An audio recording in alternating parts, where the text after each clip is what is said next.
This is Cerebral Cinema. Movies of the mind. The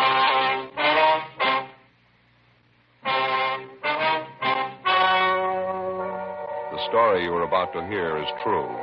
The names have been changed to protect the innocent. Fatima Cigarettes, king size, extra mild and soothing, brings you Dragnet on both radio and television.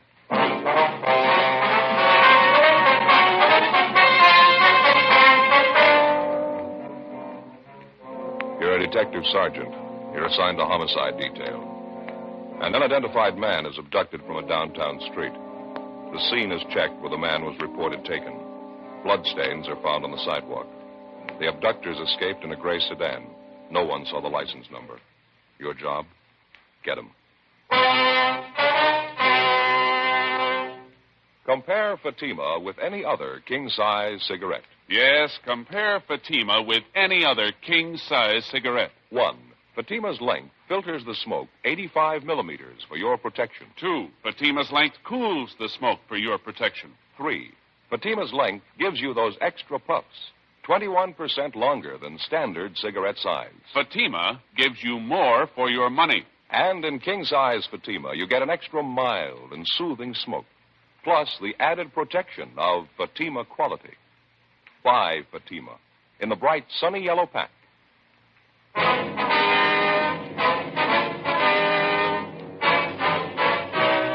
Dragnet, the documented drama of an actual crime.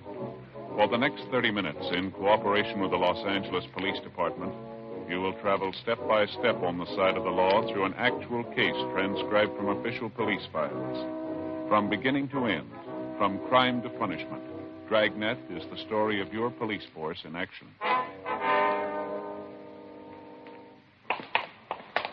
It was Monday, March 18th. It was overcast in Los Angeles. We were working the night watch out of homicide detail. My partner is Frank Smith. The boss is Captain Gorman. My name's Friday.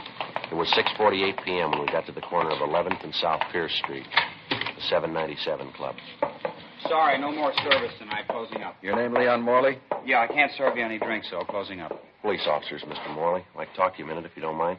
Oh, I'm sorry. I thought maybe you're after a drink. We were just talking to the officers in the radio car up the street, the car that answered the call out here tonight. They told us you're one of the people who saw what happened.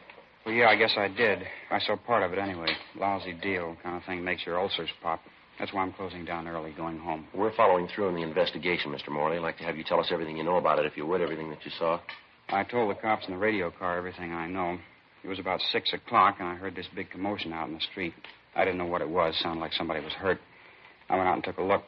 Marie in the beauty shop next door, she was outside rubbernecking, too. She saw as much as I did. You talked to her? Yes, sir, we have. She wasn't too clear on some of the details. Maybe you can straighten it out for us. I'm glad to if I can. What do you want to know? You mind telling us in your own words just exactly how it happened? I mean, how you saw it? Well, there's not an awful lot to it. I was working behind the bar here, and it was around 6 o'clock, like I say, maybe a couple of minutes after. I was just fixing up a round of drinks for some fellows when I heard this noise outside. Yeah. Didn't know what it was at first. It sounded like somebody screaming, like they were hurt. You said you heard this commotion outside the bar about 6 o'clock. Yeah, that's right. Well, I didn't go out right then. I finished mixing the round of drinks. First, I thought the racket was just a couple of early drunks, but it kept on. Man screaming. It got louder, and I decided to take a look. Mm-hmm. I went out and looked down the street a couple of doors, down toward the corner. Which corner is that, Mr. Morley? The nearest one, down to the left. Here, I'll show you. All right, fine. I didn't know what was happening. It was a terrible sound. Man screaming at the top of his lungs. You recognize who the man was? No, I didn't. Never saw him before. Didn't get too good a look at him anyway. It was getting kind of dark. Here, let me show you. Over here by the window. Fine. I see it was right down there, just next to that mailbox. Mm-hmm. These two guys had a hold of the man who was screaming. They were trying to drag him into a car, a gray sedan. The man was trying to fight him off. Can you describe any of these three men for us? No, I couldn't be sure about it. Like I say, it was getting kind of dark. Well, you can see for yourself they were about 75 or 100 feet away. Mm-hmm. This man they were trying to drag into the car, he kept screaming, "Leave me alone, you can have the money. Leave me alone, you can have my car."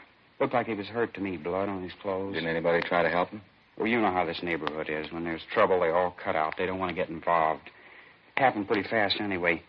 These two guys got this man in the back seat of the car, and the big guy got in the back seat with him. The smaller guy got in the front seat, and they took off.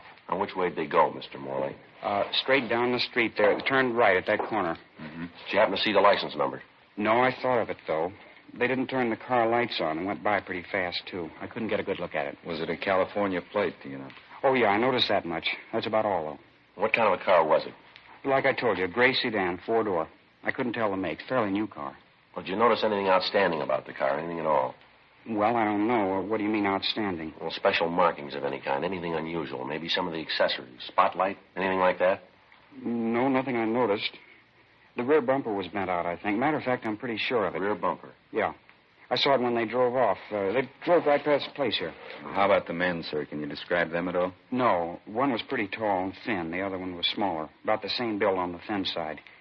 They sure must have worked that guy over. He was all bent over. Looked like he was holding his stomach. Stains all down the front of his suit. On the sidewalk, too. I guess you saw that. Yes, sir, we did. Now, you're sure that you've never seen any of these men before? Nothing familiar about them at all? No, sir, not to me. I think if I saw him before, I'd know it. Oh, just a minute. It's probably the wife. Excuse me. I'll be right back. Yeah, sure. What do you think, Joe? Well, it doesn't look too good. Stains on the sidewalk down there. If it was just a robbery, why'd they take the guy with them?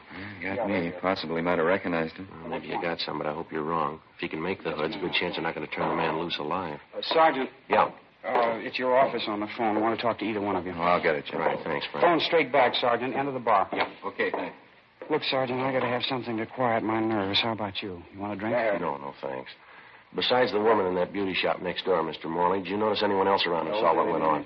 No, as far as I know, Marie and I were the only ones. Just like I told you, when there's any trouble around this neighborhood, they get off the street quick. You can't think of anything else that might give us a break on this? Anything at all now? Wish I could. I think I told you just about everything. Sure feel lousy. Joe. Yeah. I was talking to Harry. Yeah? 1A1 found the car, a gray sedan. Where'd they find it? 3rd and Bixel, it was empty. Key's still in it. You sure it's the right car? Bloodstains in the back seat. 7:18 p.m. Frank and I left the 797 Club, got in the car, and drove down to 3rd and Bixel, where the abandoned gray sedan had been located. It matched the same general description of the abductor's car, a 4-door gray sedan, late model, with a damaged rear bumper. Dean Bergman from Leighton Prince dusted the car and succeeded in raising a half a dozen fingerprints, which he took back to the office for possible identification. The crime lab crew went over the car for additional physical evidence. The stains found on the back seat were identified as having been made by human blood. The white slip attached to the steering post showed the car was registered to a Kenneth L. Gorman at a Canal Street address. Before Frank and I left the scene, we got a report that approximately 20 minutes prior to the time the gray sedan had been located, another car had been stolen. It was a maroon, late model Club Coupe, license 7-Tom 7972. It had been taken in the same neighborhood, less than 2 blocks from where the gray sedan was abandoned. A broadcast and an APB was gotten out on it immediately. 8:05 p.m. After checking by the office, Frank and I drove down to check on the home address of the registered owner of the gray sedan, Kenneth L. Gorman. It was a white wood-frame cottage at the upper end of Canal Street. The woman who answered the door identified herself as Mrs. Elsie Gorman, a small middle-aged woman, blue eyes, partially graying hair. No, I'm sorry, officers. My husband isn't home right now. Where is he, Mrs. Gorman, do you know? Well, he went downtown to see a friend of his, business appointment. Is it anything I can help you with? Are you expecting your husband home pretty soon, ma'am? Yes, I am. Matter of fact, he should have been home long before this. I don't know what's keeping him. Told me he was going downtown to collect some money a friend of his owed him. Said he'd be right back. I don't know what could be keeping him. When do you leave the house, ma'am? About 2:30, 3 o'clock this afternoon. It's almost 8:30 now. It could be he stopped to have a beer with his friend. He usually phones, though, if he's going to be late. I don't understand these men sometimes. You and your husband own a car, Mrs. Gorman? Yes, we do. My husband has it right now. Why? What kind of a car is it, ma'am? A 49 Chevy sedan. Gray color, 4-door? Yes. License number 7T7972? Well, yes, I think that's it. Why? What's the matter? Something happened? Nothing to get worried about, Mrs. Gorman. We located the car in the downtown area, parked on a side street. The keys were still in it. Thought we'd check on it. Where was it parked? Near 3rd and Bixel. Well, that can't be right. This man my husband was going to see has his store on Alameda. It's on Alameda between 9th and 10th. No reason for Kenneth to drive the car way down on 3rd Street. Possible he might have had another business appointment down there, ma'am. Maybe something he didn't mention to you. Well, I don't know. I suppose it is possible. You'd think he'd call, though. He usually does when he's going to be out late like this. What about this man your husband was going to see, Miss Gorman? You happen to know who he is? Yes, Fred Bernard. He's in the sheet metal business, has his shop on South Alameda. He owed my husband $300. My husband went down this afternoon to collect it. He a friend of your husband's, is he? Oh, yes, they're good friends. Fred and my husband have done business for years. There wasn't any ill feeling between them about this debt. No, of course not. It was just a bill for some materials. Why do you ask that? Just routine questions, ma'am. Can you think of anyone at all who might have a quarrel with your husband? Somebody who has a grudge against him, maybe? No. Why are you asking questions like that? Is there something wrong? Something you're not telling me about? No, ma'am, it's just a routine check, Miss Gorman. Nothing to worry about. Want to make sure everything's all right, that's all. The way you talk, it isn't all right. It's far from right. Ken, it's never gone this long without calling me. There must be something wrong. No use getting yourself all worked up, ma'am. You admit your husband might have had another appointment after he left Bernard. By the way, have you checked with Mr. Bernard yet, ma'am? No, to tell you the truth, I haven't. I don't usually like to call my husband when he's out on business. I don't like to bother him.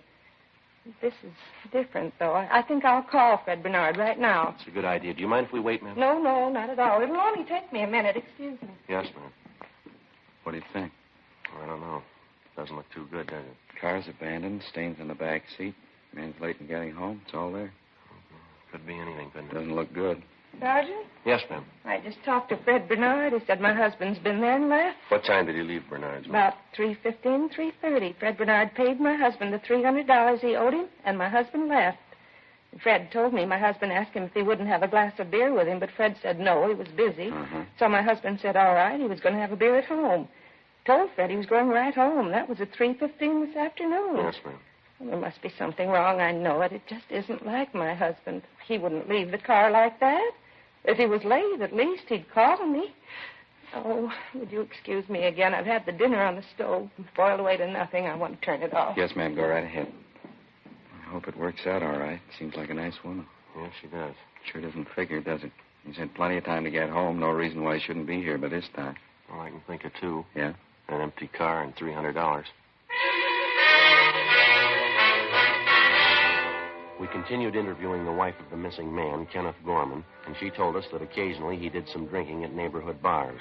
She also told us that when her husband drank quite a bit in public places, he was over-friendly and he liked to brag and flash money. Mrs. Gorman got on the phone, contacted all their friends and relatives who happened to be home, but none of them had seen or heard from Mr. Gorman that day. Before Frank and I left, Mrs. Gorman gave us a complete description of her husband, the clothing he was wearing, and also a recent photograph of him. We called Fred Bernard, the friend of the missing man, the last known person to see him, and told him that we'd like to talk to him. He told us that he was working late, getting out a rush order, and that we could find him in his shop. 9:05 p.m. We located Bernard at his shop on South Alameda. Won't take long, will it? An awful rush tonight. Won't take long, sir. Did Mr. Gorman give you any idea where he was going when he left here this afternoon? No, just like I told his wife on the phone. I paid him the money I owed him. He asked me if I wanted a beer, took a rain check on it, and he left. Went right out that door there. You seem worried about anything, Mr. Gorman? No, not that I could see. Seemed all right to me. Had he been drinking, do you know? No, couldn't say. If he was, I couldn't smell it on him. Is there anything unusual about him at all? Anything out of the ordinary? No, same old Ken. Pretty good mood when I paid him. $300 cash. He's all dressed up. I guess you might call that unusual. How do you mean, unusual? Well, Ken's like me. Working man, not much of a dresser. Usually find him in working clothes. I think it's the second time I ever saw him in a suit. A new one, too. Looked nice on him. He didn't give you any indication at all where he might be going, did he? No, he just collected his money and went out. I thought maybe he was going home. What did Miss Gorman tell you? Didn't you have any idea where he is? No, sir. She told us he came down here to collect some money. She expected him right home. We're not trying to be nosy, Mr. Bernard, but how do Gorman and his wife get along? They pretty happy together? Yes, I guess you might say that. Get along as well as you could expect them to. What do you mean by that? Nothing. Ken's he's a fellow who likes his nightlife. Wife's just the opposite, quiet type. Almost left him once. Guess they're getting along pretty good now, though. Why'd she almost leave him? Would you happen to know? Well, she found him out with a girlfriend. Matter of fact, she caught him at a terrible row. Didn't understand any of it. The girlfriend wasn't much at all, real lush. You know the girl's name? Yeah, I met her twice. Name's Elaine something. She works at a cafe 3 blocks from here. Real lush. He sure took it. You know if Gorman's been seeing her lately? Well, he says he hasn't been. I don't know. I never can tell when he's drinking, though. Didn't his wife mention the girl at all? No, I guess she wouldn't. Must have been a terrible thing for her when she found out. Terrible. How long ago was all this, Mr. Bernard? I mean, this affair Gorman had with this girl. Oh, 6 weeks, maybe 2 months ago, just about that. I tell you, it was the queerest thing I ever saw. Ken has a nice, quiet wife of his at home, and They get along fine together, never fought, never quarreled. Then he picks up with his girl Elaine. Sure different. How's that? Real mean girl. Two of them fought all the time. 9:40 p.m. We left Fred Bernard at his shop, drove to the restaurant where Gorman's girlfriend reportedly was working as a waitress, and we checked with the manager. He told us a girl by the name of Elaine Summerall had been employed there, but that she'd been fired for drinking on the job. He also told us that he had reason to suspect that Elaine Summerall was not the girl's true name. We showed the cafe manager a picture of Mr. Gorman, and he identified it. He said Gorman had been in that afternoon inquiring about the Summerall girl. Gorman had asked for the girl's forwarding address, but the manager told us that he'd thrown it away. We left our card with him and asked him to contact us immediately in the event the girl returned. 10:18 p.m. We drove back to the city hall and checked in at the office. We ran the name and description of the Summerall girl through R&I, and they told us they had a Summerall girl in the files who answered the description. Elaine Summerall, alias Elaine O'Donnell, alias Elaine Shellman. There were wants out on her for forgery, 3 counts, and grand theft merchandise. We signed out of the office, went across the street to the Federal Cafe, and had a sandwich and a cup of coffee. Wouldn't look so rough if it wasn't for the stains they found in the backseat of that car. It's hard to get around. It points to more than robbery, doesn't it? Yeah, Mo sure strikes me pretty funny, pulling the man off the street like that. Must be either hard up or crazy, huh? Federal Cafe. Just a minute. Friday? Yeah. Phone. Right, thank you. I'll be right back, Frank. Okay. Yeah, Friday talking. Yeah, Glenn. Where? How long ago? Yeah, I see, huh? It wasn't, huh? Yeah, we'll roll on it right now. Tell them we're on our way in, will you? Yeah, right. Thanks, Glenn. Bye. Yeah? Chandler. They just found the maroon coupe, the one stolen in the neighborhood where Gorman's was dropped. Where'd they find it? Picked it off going up through Lancaster, sheriff's deputies. Does it look good on our job? Well, there were 2 men in the car. One of them had a knife, bloodstains on their clothes all over the inside of the car. How's it figure? It doesn't. Not a scratch on either one of them.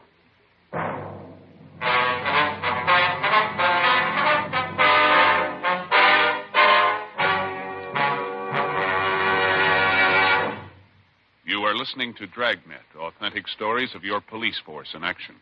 Friends, because of its quality, its extra mildness, its better flavor and aroma, more smokers coast to coast are switching to king-size Fatimas every day. Yes, more smokers coast to coast are finding that in Fatima, the difference is quality. Now, here's the practical way to prove Fatima quality yourself. Compare Fatima with any other king-size cigarette. 1. Fatima's length filters the smoke 85 millimeters for your protection. 2. Fatima's length cools the smoke for your protection. 3. Fatima's length gives you those extra puffs, 21% longer than standard cigarette size. Fatima gives you more for your money.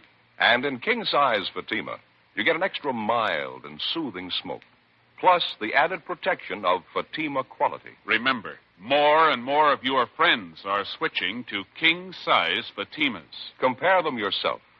King-size Fatima, extra mild and soothing, plus the added protection of Fatima quality.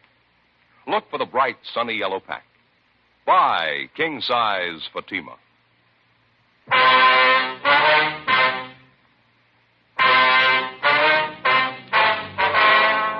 Monday, March 18th, 10:40 p.m. After we received the report that the stolen maroon coupe, along with the 2 suspects, had been recovered north of the city in the town of Lancaster, Frank and I stopped by the record bureau and checked to see if there was a make on either one of the suspects. The first one, Paul Mike, white male American, 32 years, 5'11", 150 pounds, brown hair, brown eyes. He had a long felony record, including burglary and robbery. He'd served sentences in both San Quentin and Folsom, and there was a warrant on him for violation of parole.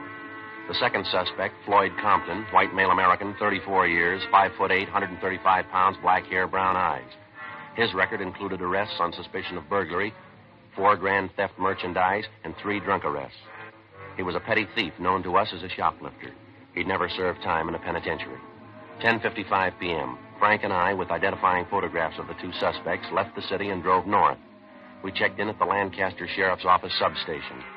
Captain Walker Hannon briefed us on the details of the arrest, and then he showed us back to the cell block where the 2 suspects were being held. He told us neither of the men had been questioned because the officers there weren't acquainted with the facts of the case. He also informed us both men had been separated from the time of their apprehension. Captain Hannon had Paul Mike taken from his cell, and he was brought to the captain's office where we started to question him. It went slow. I don't think I understand you, Sergeant. What's all the excitement about? You can answer that better than we can, Mike. Answer what? What do you want to know? The car, Mike, the bloodstains. What about them? A little unusual, wouldn't you say? I don't know anything about any bloodstains. If they're in the car, I don't know how they got there. It isn't my car. Yeah, we know that. What about the stains in your clothes? Well, I don't know. We were sitting in the car there. Maybe the stains rubbed off on us. You got a cigarette? Only one thing wrong with that story, Mike. The stains were on the wrong side of you. All right, so I had a fight. Got hit in the nose. What's that, a law against it? I got a hunch, Mike. Yeah? You're lying. Where'd you get that car? I told you where I got it. Me and Compton were bumming a ride on San Fernando Road. This spook came along in the maroon coupe and gave us a ride. A couple of miles this side of Lancaster, he stopped the car and got out. Said he'd be right back. Walked right out into the desert. That right? Yeah. Waited for him to come back. Waited a long time. Honked the horn, yelled for him. We finally gave it up. Matter of fact, Compton and me got a little scared. Thought maybe the car was stolen. I didn't want to get caught in a hot car. I'm an ex-con. I couldn't stand the heat. The truth, I'm squaring with you. What about the money, Mike? Huh? The money. They booked you in with $133 in your pocket. Oh, yeah. I got lucky in a crap game last night. I was pulling out. How about the pocket knife? Bloodstains on it? You win that in the crap game, too? No, matter of fact, it was in the car. Found it right there on the seat. Big coincidence, Mike. Somebody leaves you your car, blood stains on the inside, stains on you and your partner. Pocket knife, stains on that, too. You're on parole, leaving town without notice, driving a car you're not supposed to be driving, pocket full of money you got no way of accounting for. Face it, Mike. What do you mean? Face it, you're dead. Flag on your card now. A parole officer wants you. Now, how about the truth? What do you mean the truth? I've told it to All right, you. now, come on. Let's save time for all of us, Mike. You've been around long enough. You've graduated. You know we're not going to buy that line. What line? How can I explain things to you? You won't believe me. I told you nothing but the truth since I walked into this room, and you won't believe me. You got a cigarette? How do you account for the blood in your shirt? I told you I had a fight. Guy hit me in the nose. Happened right down there in L.A. You can check it. Where did it happen? Bar, downtown. There's a lot of bars downtown. Place on South Pierce. I go there sometimes. What's the name of it? 797 Club. Ask anybody in there. You said it happened tonight? Yeah, about 8 o'clock. Just before we cut out. Guy hit me right on the nose. Real rough one. You got a cigarette? What time did you say you had that fight? About 8 o'clock. You sure of that? Sure, why? You're not doing too well, Mike. Now what's the matter? We were at the 797 Club tonight. We talked to the owner. So what? We were there at 6:35. He locked the place up and went home at 6:45. He was sick. 797 Club? Yeah, that's right. Now, where were you at the time of the robbery? I want an attorney. I'm not saying anything else, trying to frame me. Take me back to my cell. Any way you want it, Mike. Let's go. What's the use? Tell them the truth and they don't believe you. How about that cigarette? Captain, would you have the jailer return this one and bring in Compton? How about that? He couldn't tell the truth if it helped him. Hope we do better with his partner. We're going to have to. We know we're on the right track. The big question is, what have they done with Gorman? Big guess. 1,000 places they could have dumped him between here and L.A. Well, I hate to make book on his chances. Everything points to a killing, doesn't it? Mike looks like the one who could handle it. Come on in, Compton. Over here. Sit down. Yeah. My name's Friday. This is Smith, my partner. Hi. Branched out of your class, haven't you, Compton? Running in the big time here? What do you mean? We haven't done anything. Robbery, kidnapping, grand theft auto. You're moving pretty fast. Didn't Mike tell you? This guy gave us a ride. He stopped the car and walked away. We didn't steal the car. Thought the guy was lost. We drove in here to get help. Let's take it from the top. Where'd you spend the day? Who were you with? Mike, he stayed overnight with me. Both slept till about 2 o'clock, got something to eat, and went to his show. Got out about 5. What'd you do then? Went to this bar downtown. Didn't Mike tell you? You were with him, weren't you? Sure, I was with him. He'll tell you that. He did. You didn't do anything wrong, did you? No. Then what are you worrying about? Let's forget Mike now. You level with us, will you? You're getting it straight. I didn't do anything. Mike says he can't stand another beef. Can't afford it. He's too up right now. I know that. Well, we believe him, Compton. Mike's done too much time. He couldn't make another trip easy. We think he's telling us the truth. Well, so am I. What are you getting at anyway? All right, now let's get on the bandwagon while you can. We don't need you, Compton. If you talk or not, it doesn't make any difference. Just a minute. Can I talk to Mike? All right, we'll give it a try. Frank, you want to ask him? Yeah, okay. Be right back. Now, let's pick up where we left off. The bloodstains on your clothes, stains inside the car. Where'd they come from? Mike told you, didn't he? Yeah, you tell us. What for? Why can't I wait till Mike gets here? All right, what about the money? You want to explain about that? Nothing to explain. I saved it. What kind of work do you do? Odd jobs around town, any place I can find them. You say you got up at 2, you had something to eat, you went to a show, and you got out about 5 o'clock. Is that right? Yeah, that's right. When'd you go to the 797 Club? Right after the show, about 5 o'clock. How long did you stay there? About an hour, till about 6 o'clock. Anything unusual happen when you were in the bar? What do you mean? Anything unusual, anything out of the ordinary? Oh, Mike and me sat there, talked, had some drinks. Pretty dead place. Decided to take off for Reno. Mike's got a friend up there, good friend. Thought maybe he'd get the both of us jobs. Compton? Yeah? Where's Mike? I told him you wanted to talk to him. He said he didn't want to see you. They took him out to feed him. Told me to tell you he'd see you in court. What do you mean, see me in court? I think you got it, Compton. We told you we didn't need you. Come on, we're tired. We're going to lock you up. What'd he say? What'd he tell you? Now, look, fella, we're tired. You wanted to go the hard way. All right, you'll get the answers in court. Well, what did he say? What'd he tell you? Come on, let's go. You should have known better. Mike's not going to ride your beef for you. He was in it all the way. It's his idea and it's his beef, not mine. I argued with him. I know he shouldn't have gone along. Crazy. Yeah, come on. It's the truth. The whole thing's Mike's. It's his knife, too. Met the guy in some bar, and he was real high, talking about some dame he was looking for, a girlfriend. Guy bought us a couple of drinks, had a big roll of bills. Mike framed the whole thing. Yeah? Yeah, he wanted to roll the guy. We left, got in the guy's car, and drove with him way toward town. Mike was driving. I didn't know where he was heading for. All of a sudden, the guy says he wants another drink. Mike didn't want to stop, but he was making a racket. Finally pulled up by the 797 Club. We got out. Then the guy changes his mind. He wants to go home. Mike tried to talk to him, but he wouldn't listen. Mike pulled a knife and cut him. Then he slugged the guy, and the two of us pushed him in the car and took off. Where'd you go from there? We cruised around till we found another car, maroon coupe. We clouded that one, dumped the gray sedan, and took off up this way. Right. Look, it's the truth. I'll even tell you about the guy. What happened to him? You got flashlights in your car? The man's still alive? I don't know. He was when we left him.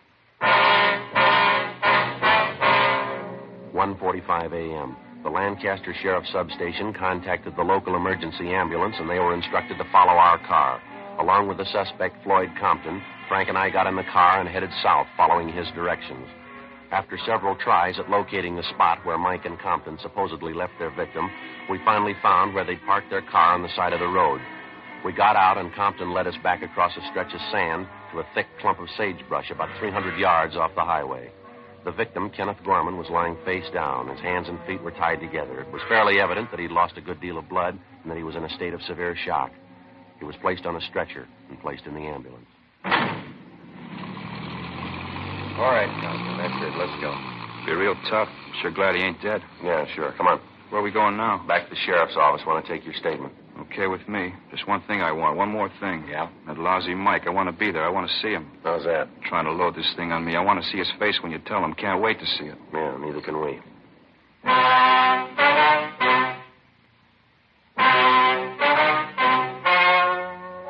The story you have just heard was true. The names were changed to protect the innocent. On July 12th, trial was held in Superior Court, Department 84, City and County of Los Angeles, State of California. In a moment, the results of that trial. And now, here is our star, Jack Webb. Thank you, George Fenneman. Friends, once again, I'd like to ask you to compare Fatima with the king-size cigarette you're now smoking. When you do, I'm convinced that you'll agree that king-size Fatimas do give you more for your money. An extra mild and soothing smoke, plus the added protection of Fatima quality. Remember, Fatima in the bright sunny yellow pack. And remember, in Fatima, the difference is quality.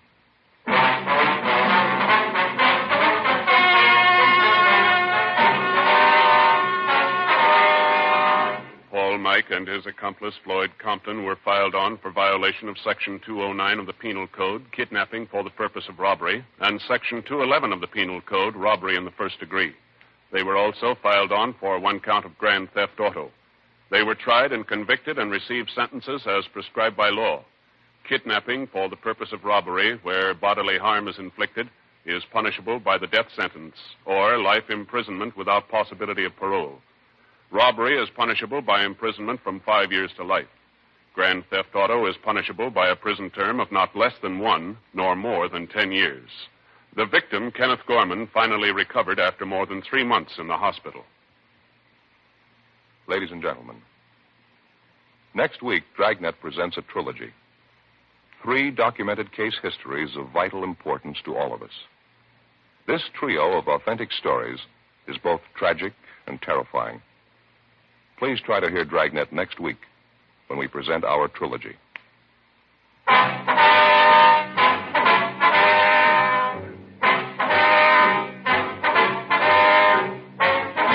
You have just heard Dragnet, a series of authentic cases from official files. Technical advice comes from the Office of Chief of Police W.H. Parker, Los Angeles Police Department. Technical advisors Captain Jack Donahoe, Sergeant Marty Wynn, Sergeant Vance Frazier. Heard tonight were Vic Perrin, Virginia Gregg, Sam Edwards. Script by Jim Moser. Music by Walter Schumann. Hal Gibney speaking. Ladies and gentlemen, You may now read Dragnet every day on the comic page of your favorite newspaper. Please consult your local daily paper. King Size Fatima has brought you Dragnet, transcribed from Los Angeles.